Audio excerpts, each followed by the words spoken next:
Good morning विद्यार्थियों। आज हम पढ़ेंगे कक्षा 12 विषय इतिहास का पार्ट 4। इससे पहले 3 जो वीडियो थे उसमें पहला पार्ट पढ़ रहे थे हम, तो उसके 3 जो पार्ट है वो प्रीमियर वो रिलीज हो चुके हैं। चौथा पार्ट जो हमारा है पार्ट पहला ही है, अभी वही पढ़ रहे हैं, भारतीय इतिहास का वैभवपूर्ण अतीत। पिछले वीडियो में आपने देखा सिंधु घाटी सभ्यता की मुख्य जो विशेषताएं हैं वो मैंने आप लोगों को बता दी। अब उसके हम उससे आगे चलते हैं। अब आगे क्या है, अब आता है सिंधु सभ्यता का आर्थिक जीवन। जब भी अर्थ की बात आती है आर्थिक, तो उसमें 3 क्रियाकलाप होते हैं, कृषि, उद्योग धंधे और व्यापार वाणिज्य। सबसे पहले हम बात करते हैं सिंधु सभ्यता के आर्थिक जीवन के कृषि के बारे में। तो कृषि में वहां जो मुख्य रूप से जो फसलें उगाई जाती थी, गेहूं, जौ, ज्वार, बाजरा आदि, ये फसलें वहां मुख्यतः उगाई जाती थी। ठीक है, इसके अलावा कपास, तिल, चावल भी वहां उगाए जाते थे। तो आर्थिक जीवन की जब भी बात आई तो ये अर्थ से संबंधित खाद्य सामग्री वहां पे क्या क्या उगाई जा रही है और उनके भी नाम लिखने होते हैं। ठीक है, उसके बाद में दूसरे नंबर पे आते हैं उद्योग। कौन कौन से उद्योग धंधों का वहां पर प्रचलन था सिंधु सभ्यता में, जो है ऐसे कौन कौन से उद्योग थे जो बहुत ज्यादा फैले हुए थे, फूले हुए थे और जो चरम सीमा पर थे। तांबू उपकरण, तांबे के जो उपकरण होते हैं उनको तांबू उपकरण कहते हैं। इसके अलावा लोहे की तलवारें, करपान, आरियां, छेनी, पूरे मैंने कुछ उदाहरण से आप लोगों को समझाया है। पूरा एक्सप्लेन करके इतना सब जो है उपकरण लिखना संभव नहीं होता है, तो कुछ उपकरण ऐसे हैं। उसके अलावा जैसे जैसे उपकरण लोहे की जो है कुल्हाड़ी भी होती है, चाकू भी होता है, जो उपकरण सामान्यतः हम आज यूज ले रहे हैं, आज हम काम में ले रहे हैं, वही उपकरण उस समय के थे, कुछ अलग नहीं है। क्योंकि हम पढ़ रहे हैं भारत के इतिहास के बारे में पढ़ रहे हैं, सिंधु घाटी सभ्यता के बारे में पढ़ रहे हैं, हम कोई मंगोलिया, बेबीलोनियन या सुमेरियन इतिहास नहीं पढ़ रहे हैं, तो हमें उनके उपकरण उनमें याद करना पड़े। हमारे भारतीय उपकरण जो हमें याद रहते हैं। इसके अलावा लोथल एवं समुद्र एक व्यापारी केंद्र थे, 2 प्रमुख व्यापारी केंद्र थे उस समय। दो था लोथल, दूसरा था समुद्र, जहां पर व्यापार वाणिज्य की दृष्टि से ये दोनों जो थे मतलब प्रसिद्ध थे। ठीक है, इसके बारे में बात आती है तीसरे नंबर पे। अब देखो व्यापार वाणिज्य के अंदर क्या होता है भाई, व्यापार वाणिज्य किन किन देशों से होता था, किस किस देश से क्या चीज आ रही है सिंधु समय हमारे यहाँ पे सिंधु सभ्यता में, और क्या क्या चीज यहाँ से निर्यात हो रही है, कौन कौन से उपकरण बनाए जा रहे हैं, इनके बारे में व्यापार वाणिज्य का भी आप चाहो तो पूरा एक पेज में एक्सप्लेन कर सकते हैं। ठीक है, लेकिन मुख्य बातें जो है इसमें क्या क्या चीजें निकलती थी या क्या क्या चीजें कौन कौन सी धातुएं काम में ली जाती थी, जिसमें ताम्र, रत्न है, उपरत्न आदि ऐसी धातुएं थी जो उस समय काम में ली जाती थी। तांबा मुख्यतः राजस्थान से, गणेश सभ्यता यहाँ पे देता हूं मैं।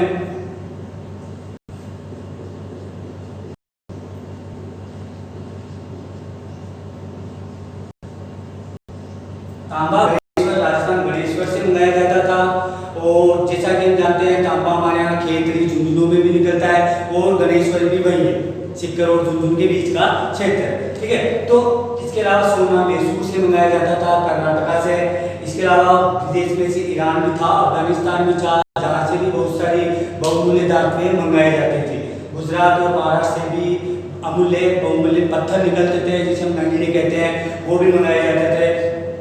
आगे बात करते हैं तो व्यापार वाणिज्य की, तो वहाँ पे 24 प्रकार की मोहरें मिली है सिंधु घाटी सभ्यता में। कितनी मिली है? 24 प्रकार की अलग अलग मोहरें हैं, और अलग अलग उनका जो है साइज बड़ा छोटा अलग अलग प्रकार से। लोथल से गोल बटन की एक मोहरी मिली है, बटन जो होता है हमारा शर्ट का, गोल बटन जितनी मोहर भी मिली है, यानी तो अंदाजा लगा सकते हैं तो मोहर जो होती है उसका आकार इतना छोटा भी था तो बड़ी भी थी, अलग अलग आकार की थी, गोल भी थी तो चौकोर भी थी, त्रिभुज की समान भी थी तो विषम जो चतुर्भुज आता है वैसी भी थी, अलग अलग प्रकार की मोहरें मिली। ठीक है, अब इसके आगे बात करते हैं बाट। उसमें नाप तोल भी इसी में आ जाता है, व्यापार वाणिज्य में भी नाप तोल में बाट कहते हैं इसको, जो तोलते हैं, कभी सब्जी लेने के जाते हैं जो तोलते थे, जो बाट होते हैं, पाव का, आधा किलो का, 1 किलो का, 5 किलो का, वैसे बाट उस समय मिले। लेकिन कुछ धातु के थे, कुछ पत्थर के थे। पत्थर के अनुमान, जैसे एक धातु का होगा उसके अनुमान उसको पत्थर का बना लिया होगा, तो पत्थर के बाट भी वहां पर मिले। तो तो इस प्रकार नाप तोल के मान भी सिंधु घाटी सभ्यता में मिले। तो यह आर्थिक जीवन। अब एक छोटी सी बात बताता हूँ, आर्थिक जीवन चाहे सिंधु सभ्यता का हो चाहे किसी भी सभ्यता का हो, चीनी सभ्यता की बात करें आगे चीनी सभ्यता के बारे में भी हम पढ़ेंगे, तो उसमें भी ये पॉइंट आपको याद ही कर लेने, ये पॉइंट तो आपको याद होना चाहिए। सबसे पहले कृषि, उद्योग धंधे, व्यापार वाणिज्य, आर्थिक के कितने हो गए? 3, कृषि, उद्योग और व्यापार वाणिज्य। अब कृषि के अंदर बस अंदर का जो है वो हमें थोड़ा सा इसलिए चेंज करना होता है, चीनी लोग क्या खाते हैं, क्या उगाते हैं, तो उनके बारे में लिखना है। उद्योग, चीन में कौन सा उद्योग प्रसिद्ध है, किस प्रकार वो कौन से दोस्त व्यापारिक केंद्र किससे क्या मंगवाता है, किसको क्या बेचता है, उसके बारे में लिखना है। और व्यापार वाणिज्य उसके बारे में लिखना है। लेकिन मेन पॉइंट की मैं बात जो कर रहा हूँ, मेन पॉइंट आपको ये 3 है, व्यापार वाणिज्य। किसी भी देश का हम पढ़े, किसी भी देश की आर्थिक स्थिति के बारे में पढ़े तो हमें 3 पॉइंट, कृषि, उद्योग और व्यापार वाणिज्य, ठीक है। अब इसके बारे में हम आगे बात करते हैं, इसके बारे में जो है अब सामाजिक जीवन। नेक्स्ट आगे देखो, सिंधु सभ्यता का सामाजिक जीवन। अब सामाजिक जीवन के बारे में सबसे पहले हमने बात कर ली थी, वहाँ का जो आर्थिक जीवन के पॉइंट हो गए। अब सिंधु सभ्यता का सामाजिक जीवन कैसा था, समाज। सबसे पहले हमने बात करें, आपने मुख्य पॉइंट आपके यहाँ पे लिखे हुए हैं, लेकिन पहले एक छोटा सा सामाजिक जीवन की अगर हम बात कर रहे हैं तो थोड़ा सा इधर समझ लीजिए कि समाज में, इसके बाद में परिवार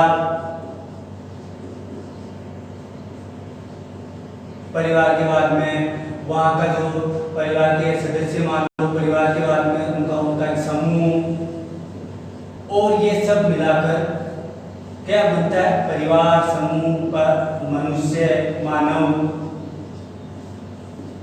पशु, इनका समूह बनता है परिवार की जो परिवारों से बनता है समाज, ठीक है।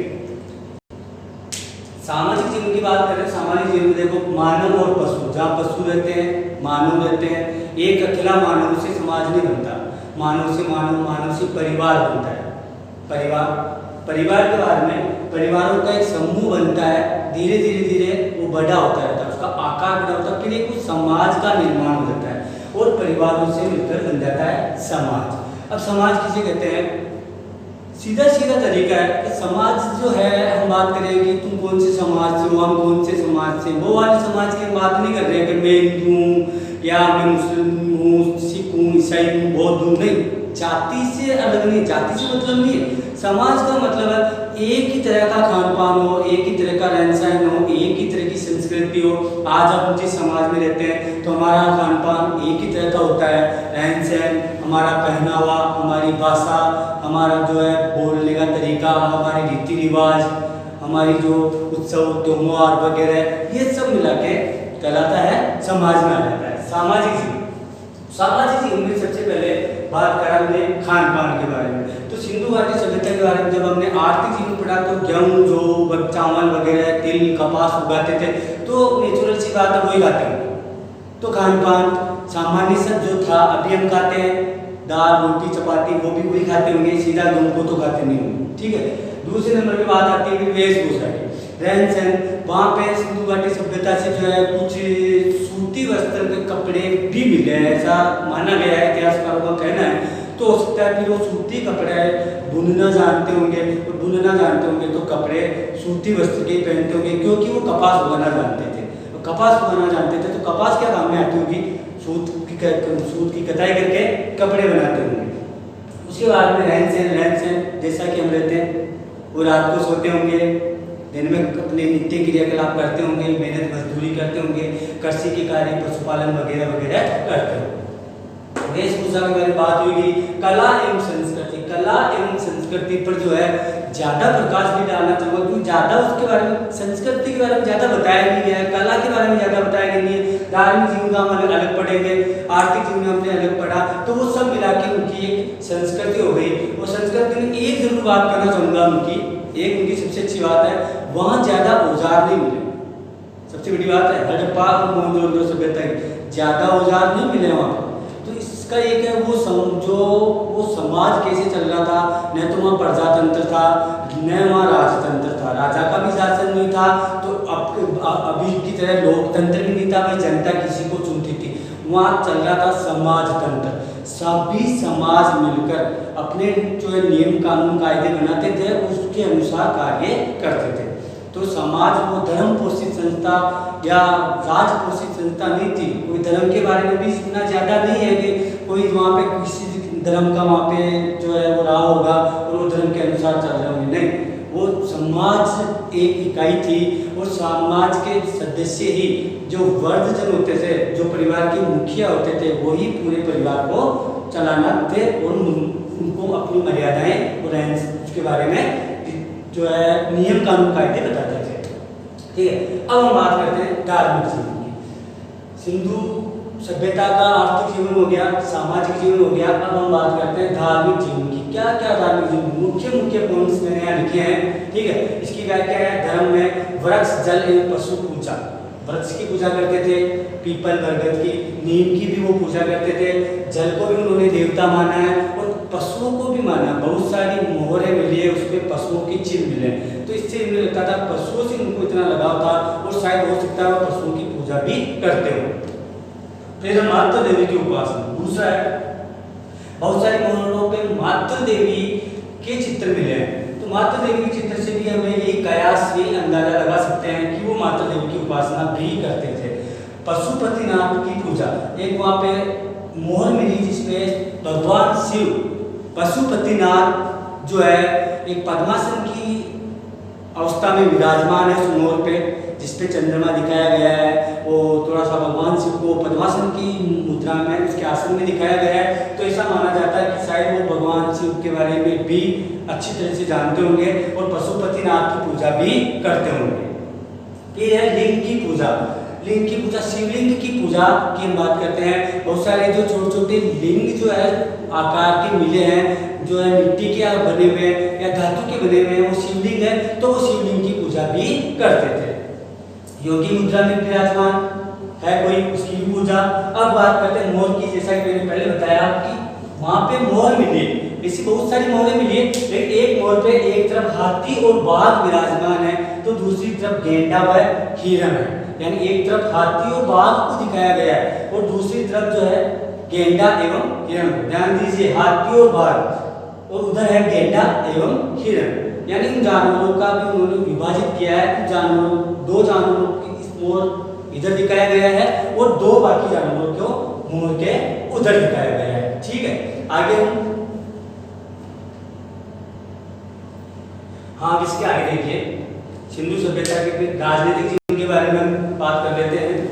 देखो, पहले भी जब हम बात कर रहे थे अभी थोड़ी देर पहले, तो यही बताया था मैंने कि ऐसा कोई ज़्यादा वहाँ पे इतिहास का मतलब ज़्यादा चीज़ वहाँ मिली नहीं है। कोई राजनीति में लोकतंत्र था या राजतंत्र था। ठीक है, जिसलिए मैंने लिखा है स्पष्ट जानकारी नहीं, इतिहासकारों को स्पष्ट जानकारी नहीं है कहाँ कौन सा तंत्र काम कर रहा होगा। ठीक है, मूल उद्देश्य दूसरे का व्यापार करना। उनका मूल उद्देश्य, सिंधु सभ्यता के निवासियों का मूल उद्देश्य जो था वो केवल और केवल क्या था, व्यापार करना। वो व्यापार करना जो था वो था, शांति प्रिय लोग थे ऐसा माना जाता है। और अगर मान लो है, अगर वहाँ पे कोई शासन राजनीतिक कोई शासन प्रशासन तंत्र उनको जो है हैंडल कर रहा होगा, तो वो वह सुव्यवस्थित राज सत्ता, सुव्यवस्थित थी, तरीके से चलते थे वो, और शायद वो भी मर्यादा में रहना और कानून के अनुसार तरीके में रहना पसंद करते होंगे। ठीक है, उसके बाद सुव्यवस्थित नगर प्रशासन, वहाँ का नगर प्रशासन सुव्यवस्थित है। पिछली वीडियो में आपने देखा जब मैंने मोहनजोदड़ो की विशेषताएं बताई थी, तो सबसे प्रमुख नगर प्रशासन था कि सुव्यवस्थित था, मकान बिल्कुल सुव्यवस्थित बने हुए हैं, पक्की सभ्यता है, कोई भी मकान आगे पीछे नहीं है, नालियाँ भी पक्की है, कोई सब कतार में है। तो ये इस बात से हमें क्या पता चलता है, इस बात से ये पता चलता है कि नगर प्रशासन क्या था, सुव्यवस्थित था। सुव्यवस्थित अगर नगर प्रशासन है, प्रशासन सुव्यवस्थित है, तो सामान्य सी बात है कि आप जो हम सब भी सुव्यवस्थित रहेंगे, तरीके से रहेंगे, प्रशासन का कहना मानेंगे। ठीक है, और हथियारों की बात करते हैं।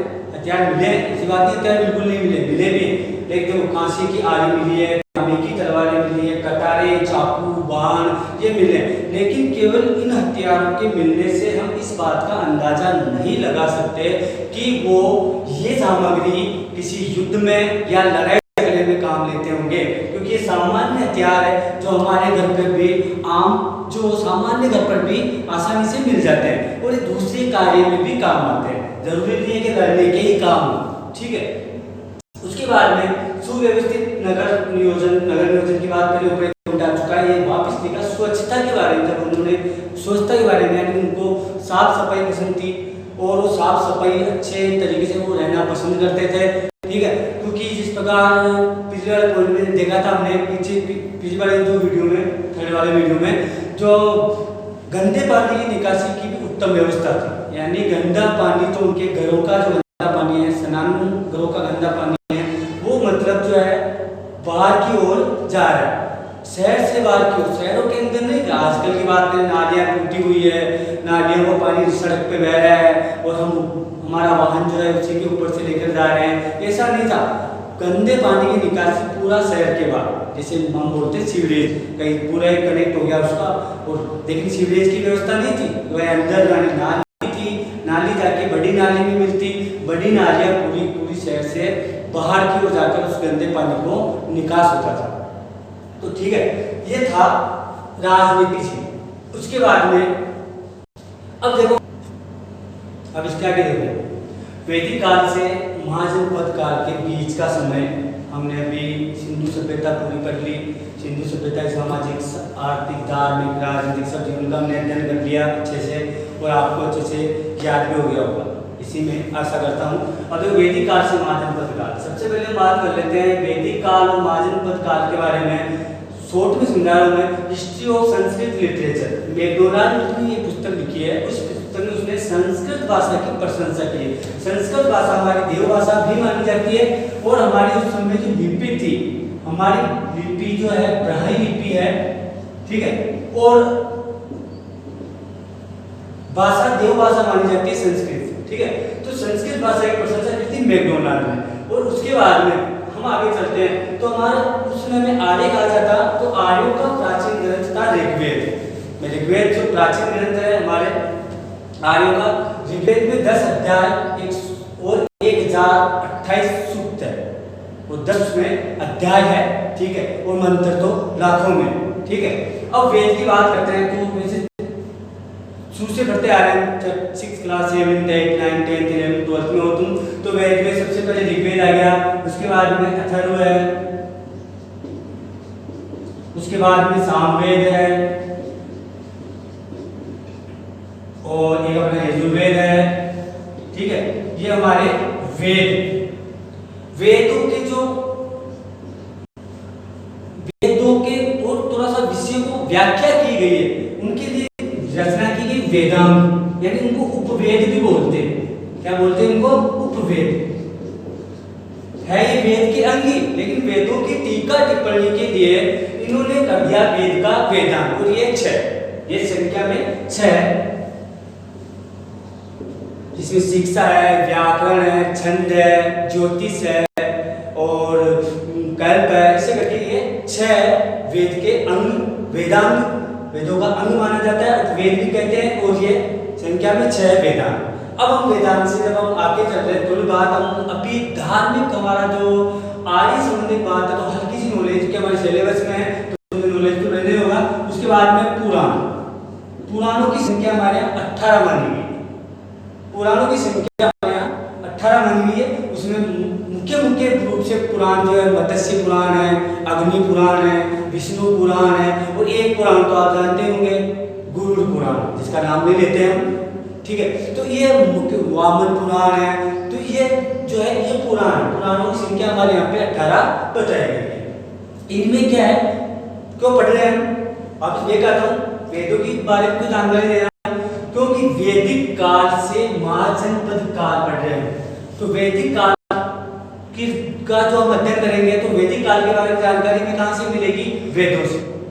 वेदों से के बारे में, अगर वेद से फिर वेदांग से, उसके बाद में पुराणों से। ठीक है, पुराणों के बाद में फिर आ जाते हैं बड़े बड़े महाकाव्य। और महाकाव्य जो है, जिसमें हमारे प्रसिद्ध धार्मिक दो ही महाकाव्य जानते हो आप, रामायण और महाभारत, जिससे महाजनपद काल की हमें जानकारी मिलती है। और वेद, वेदांत, ब्राह्मण ग्रंथ, आरण्य, ये सबसे हमें वैदिक काल के बारे में अच्छे से पता चल जाता है तो उस समय वैदिक काल हमारा कैसा था। ठीक है, अब इसके बारे में आगे देखिए। अब हम बात करते हैं राजनीतिक जीवन की। जो राजनीतिक जीवन हमारा उस समय वैदिक काल में राजनीतिक जीवन कैसा था? सबसे छोटी इकाई थी, उसे कुल बोला जाता था। सबसे छोटी इकाई को कुल बोलते थे। कुल से फिर ग्राम वगैरह के अलग अलग नाम थे। ग्राम से नगर बनते, नगर से शहर बनते। ठीक है, ये सबसे बड़ी इकाई थी। राष्ट्र, जन, विश्व, ग्राम व कुल, इस प्रकार ये बटे हुए थे। राष्ट्र, जन, विश्व, ग्राम और कुल। सबसे छोटी इकाई कुल, कुल से बनती ग्राम, ग्रामों के ऊपर होता उसे बोला जाता था विश्व, उसमें विश्व बोलते थे, अभी तो अलग बोलते हैं। फिर बनता जन, और जन सब जन मिला के फिर बनता राष्ट्र, इसीलिए ऊपर लिखा हुआ महाजनपद। और उस समय महाजनपद थे कुल 16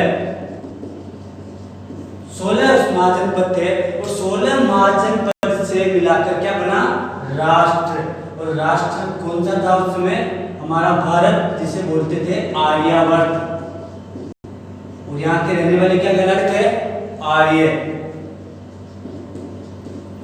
और भाषा कौन सी थी? संस्कृत, जो कि साहित्यिक भाषा थी, आम भाषा नहीं थी। आम भाषा अलग थी, प्राकृत, अपभ्रंश वगैरह जो थी वो क्षेत्रीय भाषा अलग थी। लेकिन मुख्य जो भाषा की बात करें तो वो थी संस्कृत।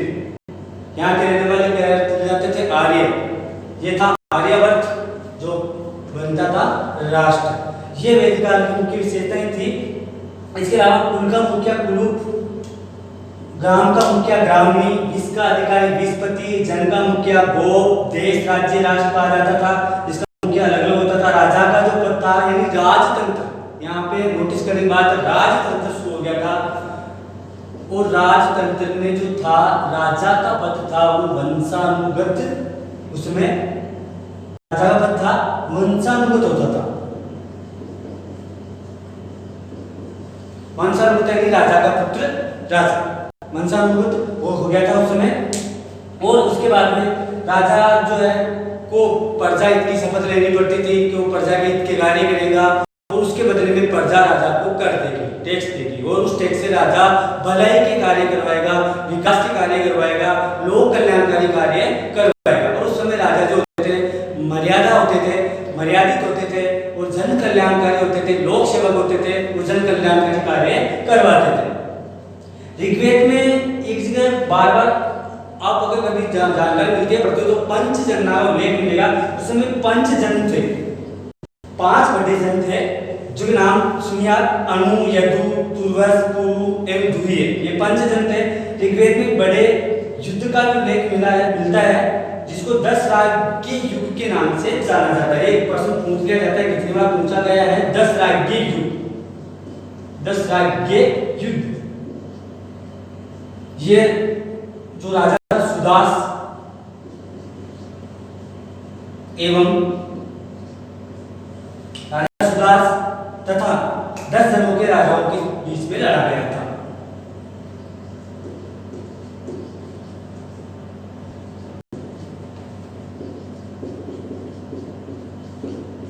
तो इसका उल्लेख आता रहता है बार बार।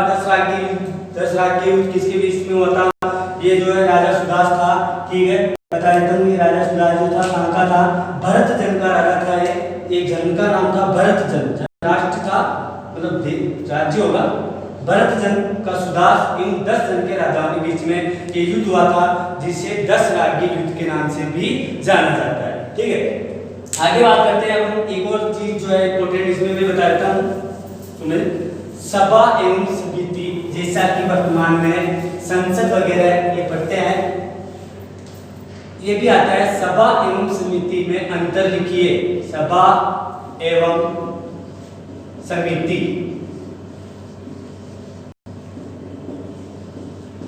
सभा समिति के बारे में थोड़ा सा तुम्हें बता दूं। एक तो सभा होती थी, एक समिति होती थी। सभा जो होती थी इसमें सभा समिति के बारे में ऋग्वेद में भी उल्लेख मिलता है। समिति आम जन वाली संस्थाएं थी, ठीक है, जिसमें महत्वपूर्ण राजनीतिक सामाजिक विषयों पर विचार होता था। समिति की बैठकों में राजा भी भाग लेता था और समिति की तुलना में सभा जो होती थी वो छोटी होती थी। ये सभा होती थी, ये छोटी होती थी, इसमें विशिष्ट और बुजुर्ग व्यक्ति भाग लेते थे और ये समिति आकार में बड़ी होती थी। इसमें राजा भी भाग लेता था और आम जन जो सामान्य जन थे वो भी इसमें भाग लेता था। प्रश्न आ जाता है सभा और समिति में अंतर लिखिए, तो ये बताना है। वर्तमान में संसद जिसे बोलते हैं उसमें सभा समिति थी। समिति के अंदर समिति बड़ी होती थी जिनमें राजा बैठकों में भाग लेता था। आम जन आते थे, आम जन के सामने राजा भी बैठक में भाग लेता था और उनसे विशेष किसी बात पर जो है मंत्रणाएं होती थी। और सभा जो होती थी समिति की अपेक्षा छोटी होती थी, लेकिन इसमें विशिष्ट व्यक्ति होते थे, बुजुर्ग व्यक्ति इसमें भाग लेते थे। तो ये बात हुई हमारी सभा एवं समिति। उसके बाद में महाभारत में हमने बताया महाकाव्य काल था। महाकाव्य काल में दो बताया गया, एक था रामायण और दूसरा महाभारत। ये दोनों हमारे जो है महाकाव्य काल है। उसके बाद में महाजनपद की बात करी थी महाकाव्य के बाद में। तो महाजनपद में आप देखिए 16 महाजनपद थे जिनके नाम आपको आपकी बुक से याद कर लेना एक बार, जिसमें कुछ एक नाम है आपसे बोल देता हूँ। चंपा है, मगध है, काशी है, कौशल है, बज्जू है, इंद्रप्रस्थ है, पांचाल है, विराटनगर है, अवंती है, कंबोज है, तक्षशिला है, आदि। ये महाजनपद थे। महाजनपद में राज्य थे उस समय 16 और राज्य मिला के 16 राज्य मिला के क्या बना राष्ट्र। राष्ट्र कौन सा? आर्यावर्त अर्थात हमारा वर्तमान का भारत। अब इसके आगे महाजनपद काल में ज्यादा विषय नहीं है वैसा भी, लेकिन फिर भी थोड़ा बहुत देख लेते हैं। आज से लगभग 2500 वर्ष पूर्व भारत में समर्थ गणतंत्र शासन पद्धति संवैधानिक व्यवस्था के प्रमाण मिलते हैं। ये हमारी महत्वपूर्ण उपलब्धि थी। बोधकालीन गणराज्यों की विधान शासन पद्धति, गणराज्य राजा या प्रमुख निर्वाचित व्यक्ति होता था और उसके अलावा राजा के साथ साथ उपराजा, बंडारिक, सेनापति ये भी राजा की सहायता करते थे। अलग अलग इनके विभाग थे, अलग अलग विभाग का अध्यक्ष जो होता था, सेना का सेनापति होता था, कोषाध्यक्ष अलग होता था, जो संग्रह करता नाम से जाना जाता था, ठीक है। सामाजिक जीवन में बात करें तो सामाजिक जीवन में वापिस हुई है। सबसे पहले समाज परिवार से बना, जैसे कि पहले हम पढ़ चुके हैं। वर्ग व्यवस्था उसमें प्रचलन में थी। वर्ग व्यवस्था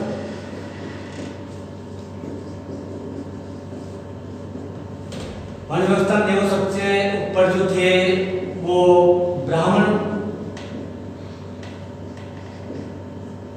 दूसरे नंबर के क्षत्रिय, वैश्य और शूद्र। इस प्रकार वैदिक काल में 4 प्रकार की वर्ण व्यवस्था को बांटा गया थी। ब्राह्मण इनका कार्य आगे आगे लिख देता हूं सीधा शॉर्ट में। धर्म इनका, युद्ध, रक्षा, व्यापार और सेवा। और इसको एक्सप्लेन आपको करना, मैं एक्सप्लेन करके बता रहा हूँ। ब्राह्मण काम था धर्म संबंधित धार्मिक कार्य जितने भी थे वो ब्राह्मण वर्ग के जो है अधीन थे। मंदिरों में पूजा पाठ करना, उपासना करना, धार्मिक कार्य, पूरे धार्मिक कार्य इनके माध्यम से करवाए जाते थे। दूसरे नंबर पर क्षत्रिय होते थे। इनका कार्य प्रजा की भलाई करना, प्रजा की सुरक्षा करना, युद्ध में भाग लेना, ये प्रजा की रक्षा के लिए थे, ठीक है। तीसरे नंबर पर वैश्य होते थे। उनका व्यापार वाणिज्य का काम था, यानी जो है व्यापार करना, बेचना, खरीदना, क्रय विक्रय करना, वस्तुएं खरीदना, गाँव में जाके वस्तुएं बेचना वगैरह वगैरह। चौथे नंबर पर शूद्र थे। इनका काम था इन तीनों की सेवा करना। लेकिन उस समय एक सबसे बड़ी जो बात बता रहा हूं वो था जो वर्ण व्यवस्था थी वो कर्म पर आधारित थी, जन्म पर नहीं। ये जरूर याद रखना।